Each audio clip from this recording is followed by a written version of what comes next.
Lonely rancher bought a deaf girl sold by her drunk father, then realized she heard. Texas, 1881. The late-season sun baked the dust into the wooden bones of the market town. Horses neighed, cattle bawled, and men barked over prices with whiskey breath and worn boots. The last livestock auction of autumn was winding down, but a crowd still lingered near a corral gate, where a bay mare stood trembling, ribs sharp under her hide, flanks striped with dried blood. Silas Kerrigan adjusted his hat against the glare, silent as ever. 35, a man shaped by land and silence, he rarely came to town unless it was for supplies or horses. He had spotted the mare earlier that morning and circled back now as bidding thinned. His boot heels thudded against packed clay as he approached. That was when he noticed her. A girl, no more than 19, stood just behind the corral, hair matted to her face, dress torn at the hem. Her bare feet were chalked with dust. She did not speak, did not cry. Her eyes wandered, unfocused, as if following something no one else could see. Standing beside her was a man with a bottle in one hand and a rope in the other. The rope tied, not to an animal, but to her wrist. "Got a dumb one here," the drunk hollered to no one in particular. "Came out of my first wife, I think. She don't talk, don't hear neither, but she cleans, cooks, don't sass. Cheap." A few men chuckled darkly. One spat on the ground. Silas turned away. He did not want this. He had come for a horse. But then he felt it. Not a voice, not a cry, just a glance. The girl was watching him. No desperation in her face, no pleading in her body. Just a look, clear, still, fixed on his face. And in that look was something he had not seen in a long time. Understanding. Or maybe a mirror of his own aloneness. The drunk stumbled closer. You got coin. Want the horse? She comes with it. I ain't dragging her back, not worth the dust on her toes." Silas hesitated. The mare pawed at the ground, blowing froth through her nostrils. The girl's gaze did not move. He turned back, looked the drunk in the eye. "I'll take both." The laughter from the nearby men was instant and crude. "You buyin' livestock or startin' a harem, Silas?" one called out. Silas did not answer. He counted coins into the man's hand. Enough for a horse, not enough for a soul. The man yanked the rope toward him, but the girl flinched, stepping behind Silas instinctively. "She yours now," the drunk slurred. "Don't say I didn't warn you. Ain't worth feedin'." Silas untied the rope, tossed it back. He guided the mare out of the pen, the girl walking behind with soft, deliberate steps. She held nothing but the thin shawl draped over her shoulders. When they reached his wagon, she stopped, waited, still silent. He opened the back and motioned for her to climb in. She did, folding herself into the corner like someone used to being invisible. As he climbed up to the driver's bench, he felt the faintest tug on his coat. He looked down. Her fingers, small, calloused, had brushed his sleeve, just once. She did not look at him now. Her gaze rested on the distant hills.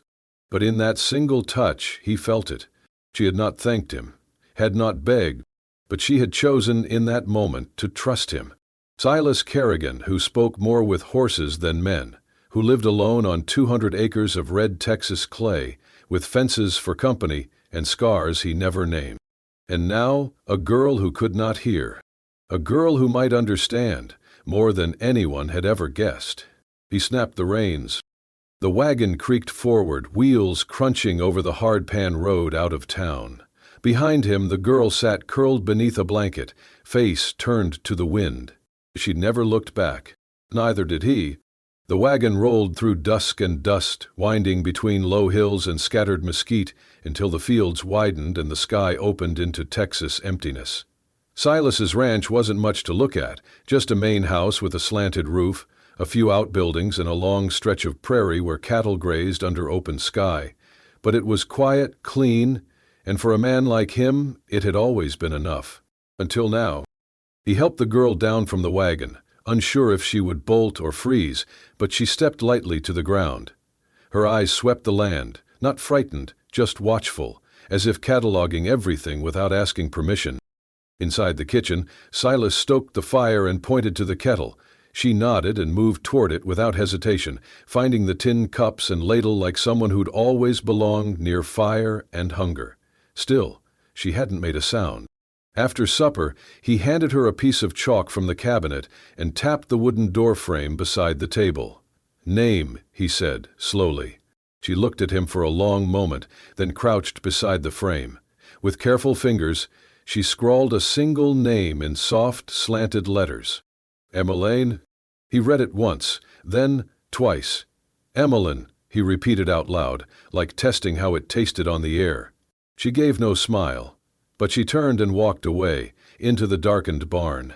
The next morning, Silas found her in the stable, crouched beside the same beaten-down mare. The horse had barely eaten since the auction, its back legs swollen from old strain. Emmeline ran a damp cloth down the mare's flank, whispering with her hands, not words, not signs, just the careful rhythm of someone who listened with her palms and her breath. Silas stood at the barn door, arms crossed.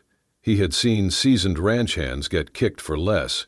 But the mare stayed still, shuddering only slightly, and let the girl wrap its leg with quiet patience. Maybe she couldn't hear, but she sure as hell understood. That day Silas gave her chores, simple things. Wash the floorboards, boil water, clean the tack room. She did them without complaint, without asking, without one sound. Each night he left chalk for her, and she would write notes in the margins of their world. Bacon low, dog limping, wind smells like dust. They never spoke, but the quiet didn't feel empty. Until the storm came. It started like most Texas storms, slow and deceitful. A hot breeze rose around sundown, brushing against the long grass like warning breath. Silas glanced at the sky, noticed a line of clouds brewing far off, but thought nothing of it. He was in the cattle shed when she appeared, Emmeline, barefoot, wild-made, breath quick but soundless. She grabbed his sleeve and tugged hard. "What?" he asked, startled. She pointed upward, her hands trembling. Her eyes said what her mouth could not. "Now," he hesitated, halfway through checking a sick calf, but something in her gaze snapped him into motion. She pulled again, toward the barn door, away from the corral. Then it happened. A crack. No, a shatter. The world split in two as a bolt of lightning dropped from the heavens, striking the tree that loomed just behind the cattle shed. The blast shook the earth beneath them. Sparks flew. The tree burst into flame and collapsed with a moan that sounded like the sky weeping. Silas stumbled back. The calves bleated in terror. Smoke curled into the sky. He looked at her. Emmeline stood frozen just outside the doorway, her face lit by the flickering fire, eyes steady, chest rising fast. She had known. Not guessed, not sensed after the wind rose. She had known. Before thunder. Before the air changed. Silas walked toward her, slow, still half in shock. "How did you—" But she only looked at him. Silent. Certain. That night, after the fire was doused and the animals calmed, he sat beside her at the kitchen table. No chalk this time. No words. Just a man with his hands on the wood and a girl who could not speak. And yet, somehow, she had heard something no one else could. Not thunder, not wind, but the warning inside the world. Silas realized, for the first time in years, he wasn't alone. He looked at her hands, folded in her lap. "Emmeline," he said again. She lifted her eyes to meet his. Silence answered, and it was enough. Since the storm, Silas had started to pay more attention, not with suspicion, but with the quiet curiosity of a man who had lived too long in silence, and now found himself staring at something he could not explain, and maybe did not want to. Emmeline never spoke. She never signed, never wrote much more than her name. She had no books, no formal learning, no words. And yet, there were days when it seemed like she understood more than anyone he had ever known. One morning, when the head cow stood alone in the pasture, not eating, Silas chalked it up to the cold. He made a note to watch her. But Emmeline, she moved without hesitation. She brought straw to the birthing stall, drew water with mint leaves from the well, and stood beside the cow, stroking her belly in slow, measured circles. By sunset, the cow was in labor. She had known. Somehow she had known. Silas said nothing, but he watched her. That night, he could not sleep. The next day, he tried again. He came back from town with tension in his shoulders, the weight of old history heavy on his back. The sheriff had spoken in half-truths and warnings about claims on the land. Whispers that his father had taken more than was rightfully his during the war. Bloodshed, relocation, guilt. None of it was new, but it never stopped stinging. He did not speak a word of it to Emmeline, but when he sat on the front step, staring out into the falling dusk, she came and stood beside him. She did not speak. She simply placed her hand on his shoulder, light as a breeze, steady as breath. After a long moment, Silas muttered, "How did you know? That I feel shame over this land, shame about what my father did to keep it." Emmeline's dark eyes searched his. Then, slowly, she lifted her hand and placed it on his chest, right over his heart. After that, she turned and walked toward the old oak tree where his father's grave rested, silent under the Texas sky. She had never read the stone, never asked questions, and yet she knew. That night, Silas tossed in bed, sweating through a dream of cannon fire and scorched hills. His father's voice came through the smoke, rough, proud, trembling. "I gave you the land, Silas, and I gave you the blood on it." Silas woke with a start, his breath loud in the stillness. And then he saw her. Emmeline sat in a chair by the hearth. She had lit a single candle. In the flickering light, her profile looked carved from shadow and grace. On the table beside the candle was a blue handkerchief, faded, trimmed with hand-stitched lace. His mother's. Silas had not seen it in 10 years. It had been locked away in a cedar chest, no one else touched. He sat up. "How?" Emmeline didn't look at him. She rose without a sound and walked to the door. She didn't need to explain. He had heard something no one else could. Not words, not memories, but pain, grief, the silent weight of guilt pressed between ribs, the aching sound of a man's heart breaking when he was too proud to let it be heard. And in her quiet she answered. She heard. And for the first time in Silas's life, he feared not for his land, nor his legacy, nor even his soul. He feared losing the one person who knew what he felt before he ever said a word. The first whisper came from the blacksmith's wife. "She stares too long at the cattle," she said, folding breadcloths under the porch, voice low but sharp as wire, like she knows which one will fall next. By the end of the week, it was the preacher's son who added more wood to the fire. "She touched our goat," he told a circle of curious ears, "and 2 days later it gave birth too early. That ain't natural." No one had ever heard Emmeline speak, and the fewer words she gave, the more the town seemed eager to fill the silence for her, with fear. At the general store, a woman pulled her child behind her when Emmeline walked by, even though she only came to fetch flour. At the post, someone spat near her feet. Most days, she kept her head down. She never flinched. But Silas saw the way her fingers curled tighter around the basket in her arms, and how her footsteps became quieter, as if trying to disappear from ground that refused to forget. He did not speak of it to her, and she never asked why the world could not stand to see quiet kindness. But one afternoon, when a ranch hand's boy came down with a burning fever, red-faced and seizing in his sleep, it was not the doctor who came. It was Emily. She moved softly into the barn, where the child lay. She did not ask permission. She merely knelt beside the cot, placed a hand on the boy's chest, then his forehead, and closed her eyes. When she opened them again, she walked outside, cut 3 types of herbs from Silas's drying wall, lavender, feverfew, and rabbit tobacco, and returned with a hot cloth. The boy drank the steeped leaves in silence. By sunrise he was sitting up, hungry again.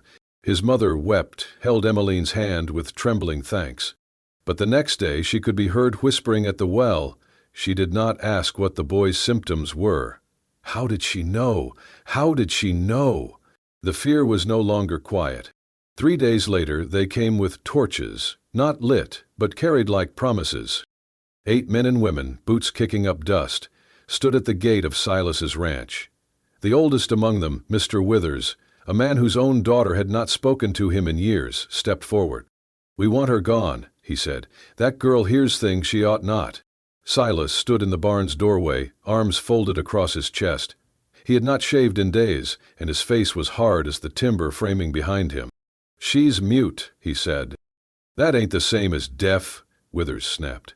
"She sees what's comin' before the sky even shifts. She talks to animals like they talk back. A steer of mine dropped dead last week, and she was the only one who touched it. You think she cursed it?" "I think she's cursed, period." A murmur rippled through the crowd. Inside the house, Emmeline stood behind the curtain. She had heard the gravel shift under their boots. She had seen their faces, twisted not with hate, but something worse. Certainty. She moved to open the door, but Silas held up a hand. He stepped forward, boots sinking slightly in the thawing mud, and faced them squarely. "She saved a child's life. Maybe she's the one who gave him the fever in the first place," a woman spat. Silas didn't raise his voice. He didn't have to. "She is the only person I know who listens," he said. "Not with ears, with her hands, with her breath, with her whole damn soul." The crowd stilled. "I have lived 35 years, he continued, voice low but unshaking, and I can count on one hand the number of people who truly heard me, not just my words, but my silences, my regrets, my grief. And she did, without saying a single thing."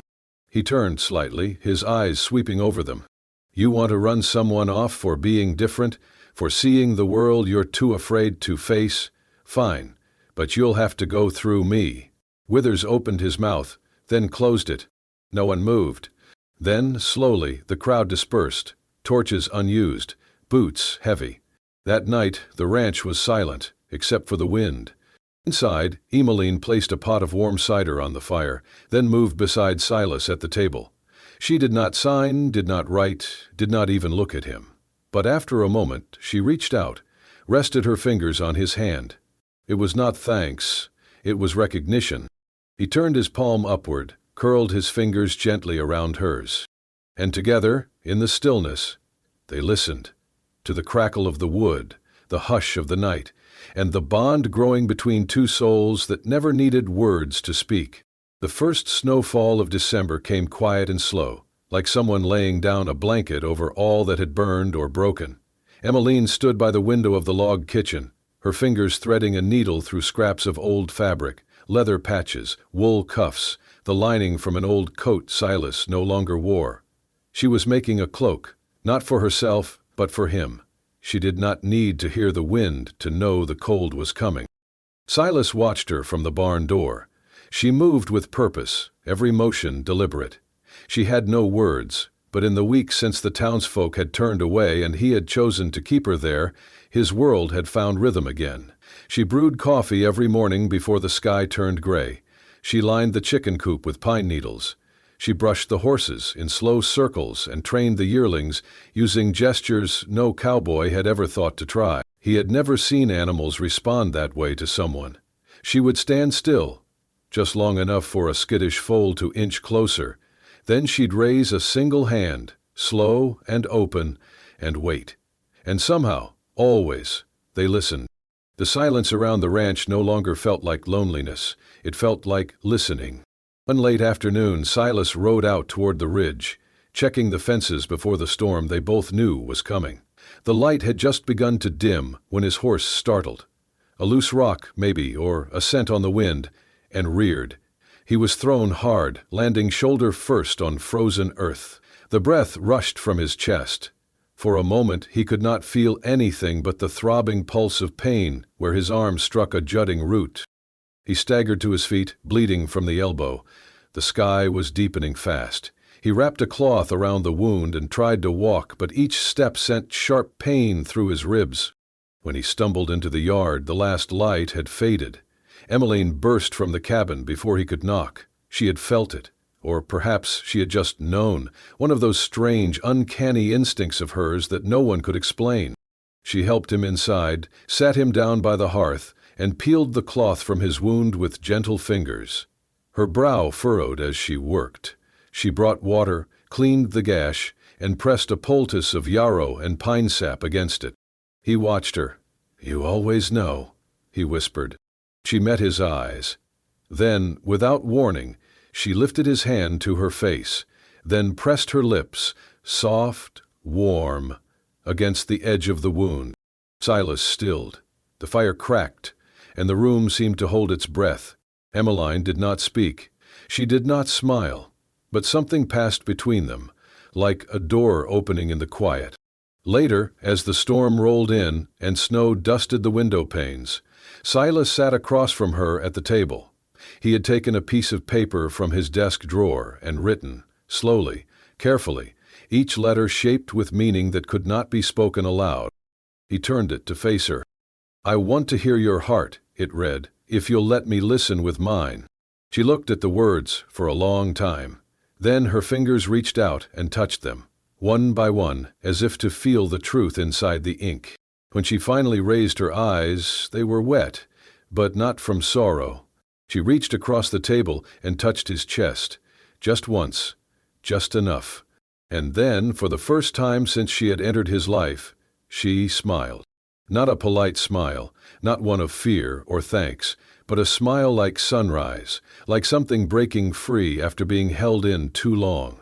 Outside, the wind howled, but inside that cabin, a silence deeper than words had found its voice, and it was warm, and it was real. The days softened. Winter still gripped the ridges, but between storms, life returned slowly. So did something else, something quiet and steady between Silas and Emmeline. She taught him sign language, water, fire, thank you. Her fingers moved like branches in the wind, and though he fumbled, she never laughed, only touched his hands, guiding them until he got it. He taught her to ride. She had never sat a saddle before. The first time, she clung to the horn, knuckles white, but he walked beside her, speaking low though she could not hear. She moved with the horse, anyway, sensing its rhythm through her bones. They built a small room off the cabin, part shelter, part refuge. There they shared meals and silence by the fire. They did not need words. Their glances said more than language could. He noticed things. She smiled when birds gathered at dusk. She flinched at sudden pops in the fire. She always knew a storm before it came. One night, he spelled a sentence in shaky signs. "You make this place full." She stared, then touched her fingers to his lips. Not a kiss, just a "thank you," a way of saying, "I hear you too." Then came the storm. Silas had fallen asleep by the fire after repairing fences all day. The sky had been calm, no warning. The lantern flickered low. He woke to her hand on his shoulder. "Emmeline." She pulled his coat and pointed toward the barn. Outside, the wind had shifted. Clouds raced past the moon. The air felt wrong, electric. In the barn, the horses thrashed. Emmeline moved through them like wind, touching each flank, calm and certain. A loud creak overhead. Silas looked up. A beam cracked. "We need to move them," he shouted. But she was already leading the mare out, signing fast. "Roof will fall. Now!" Together, they moved the horses to the shelter near the house. Rain hit the roof like fists. Just as the last animal cleared the door, the north beam gave way. The roof crashed where they had just stood. Silas turned. Emmeline stood, watching the barn collapse, hair soaked, chest rising. He looked at her. Truly looked. She was still, grounded, a part of the wind and rain, not separate from it. "How did you know?" he asked. She touched her chest, then pointed to the sky. He understood. She felt it. Later, in the cabin, he handed her a blanket and sat beside her. He took her hand and spelled. "You belong to this land."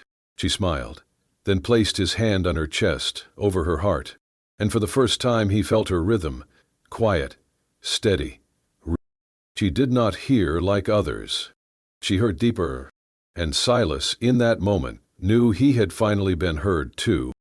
The wind that once carried whispers now brought footsteps. Hesitant, then trusting. Something had shifted in the town beyond Silas's fences, not loudly, not suddenly, but in silence, as most real change begins. The first was Tom Weaver, a ranch hand with a torn shoulder. The doctor was out east and no one else knew how to wrap a wound right. He arrived one gray morning, reins in one hand, the other arm limp. Silas spotted him from the porch. "What do you want, Tom?" Tom nodded past him, to where Emmeline was kneeling by her herb patch. "Heard she fixes things, quiet-like." Silas gave a slow nod. "She does." Emmeline came.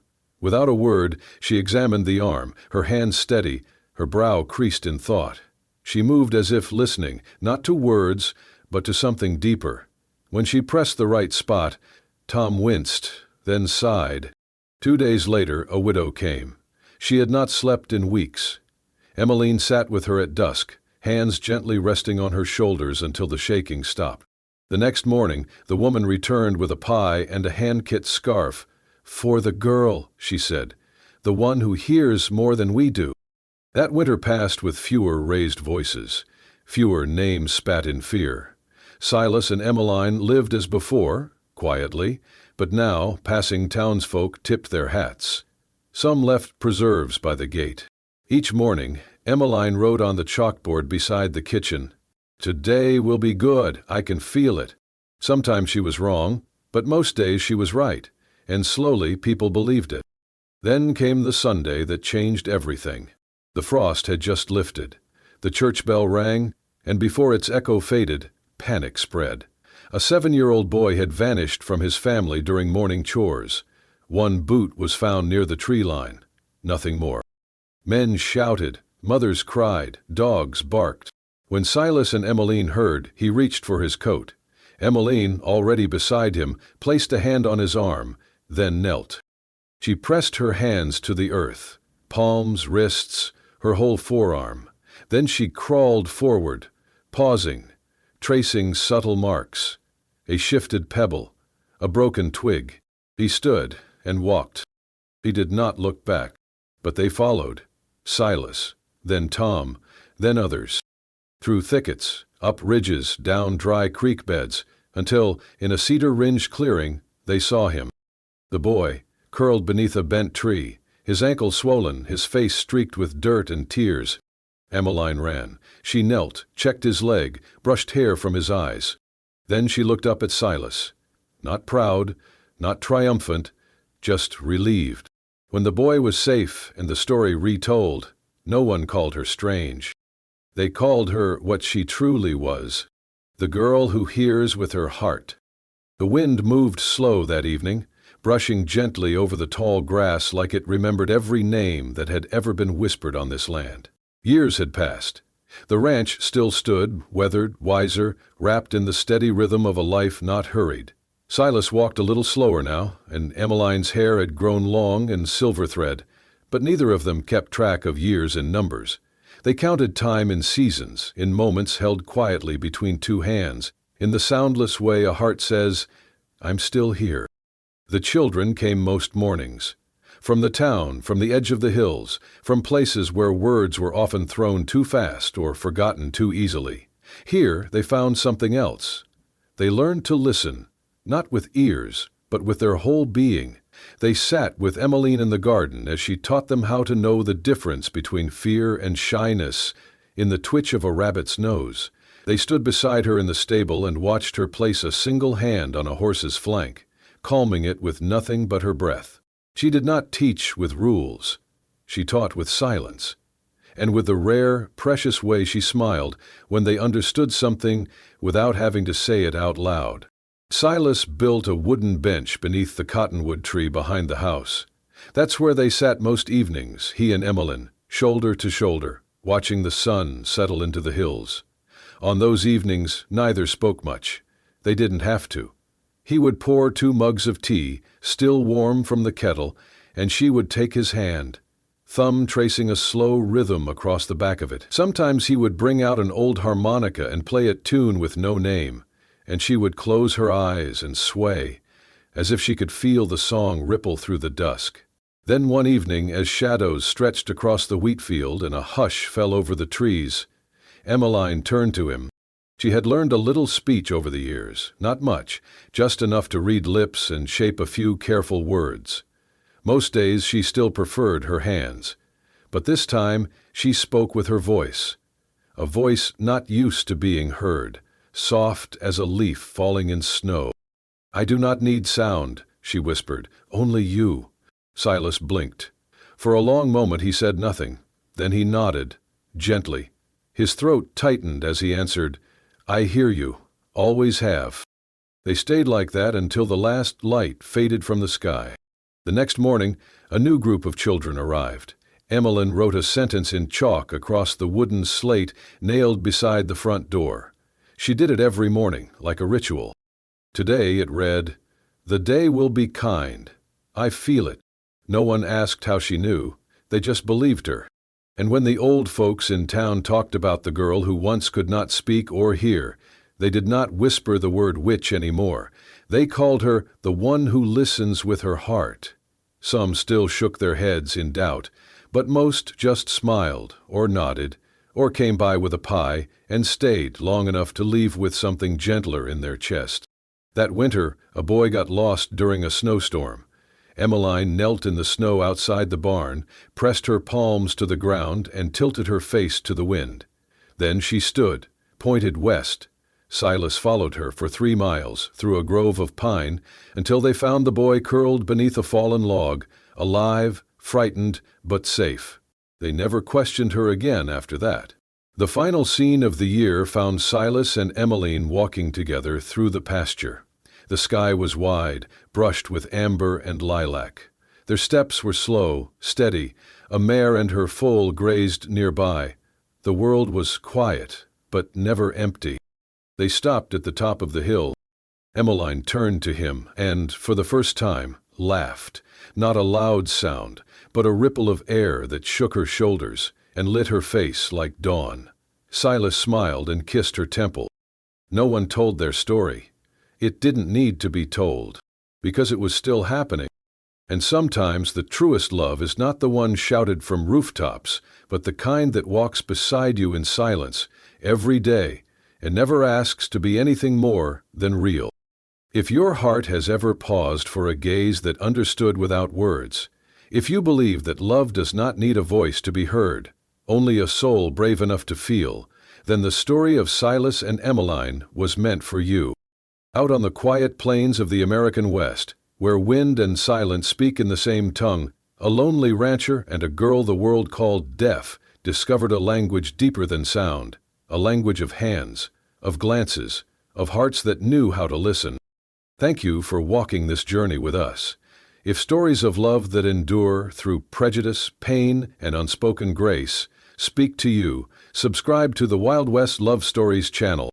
Here, love is not just told, it's remembered, it's reclaimed, and it echoes long after the last word fades. We'll see you again in the next story. Until then, may your quiet moments be full, and may someone always hear the heart you carry.